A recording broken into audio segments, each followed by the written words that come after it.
All right, fellas, let's just jump right into we got a couple topics to get into here. This will be our final prep spotlight until we get to the fall season. In track and field, Corunna was runner-up, finishing 2 points behind Berrien Springs in track and field.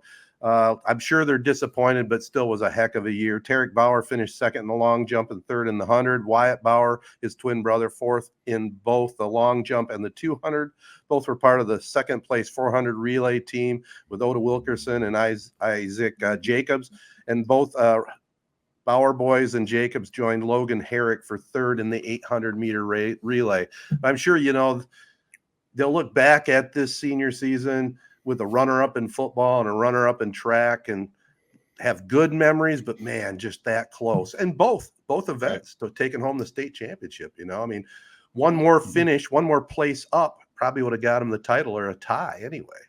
Yeah. So, I mean, it shows basically their whole track team came back. What it does is it makes you appreciate, Corunna back in 98, 99 did go back-to-back state championships. So, I mean, that's impressive. It's hard in any sport to win one state championship, but then to go back-to-back, I mean, is damn near impossible. So for them to even get there and be a very close second place is impressive. But I'm sure those guys, they're going to be a little disappointed. Yeah. Still, I mean, that senior class, a lot to be proud of. That's for sure one of the best senior classes Corunna's ever seen. In softball, Owasso beat Corunna 16-1 and Flint Powers 3-2 in the district softball championship. Keena Buckley had a walk-off hit for the championship, finishing 4 for 4 with a triple. Haley Caswell got both the wins in the circle for the Trojans. So Joellen Smith's team moving on. In soccer, Genevieve Hill found the back of the net on the 10th penalty kick to give Ovid Elsie a 1-0 win over Williamston for a D3 district championship. I mean, how about exciting finishes for both of those events, but 10 kicks before winning 1-0. That's amazing. So what does that mean? Like, basically they were back and forth, not necessarily that they didn't score until that 10 penalty kick, but just that they kept tying each other up until that was I think it was the only goal they had. It was a 1-0. It was 0-0 after regulation, 0-0 after extra time, and then they went to the penalty kicks. And it was the last Tim Howard one. in that, man.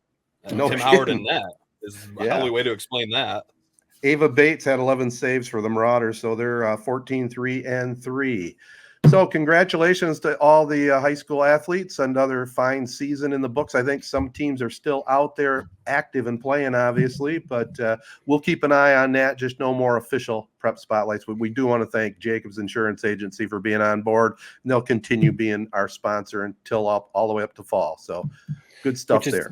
Which is crazy to think that it's just right around the corner. I mean, it always sneaks up on us, but it sure does. That big time prep pigskin preview is only a couple months away. So we got to start thinking about that for sure. All right. Well, we're going to get into a little bit of sports on this podcast, but we also got a couple special topics we're going to get into right after this. Jacobs Insurance Agency has served Shiawassee County and the surrounding areas since 1977. Just like 3 Point Podcast, we've had 3 generations: Gary Jacobs Sr., Gary Jacobs II, Brian Jacobs, and myself, Noah Jacobs, serving our community with offices in Waterford and Owasso on M21, just west of Home Depot. Stop in or go online to jacobsinsurance.com to get a quote or get your questions answered by our team.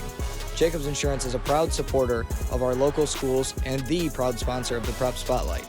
Insure everything, local, independent, and trusted. It's our family working together to protect yours. That's the Jacobs way.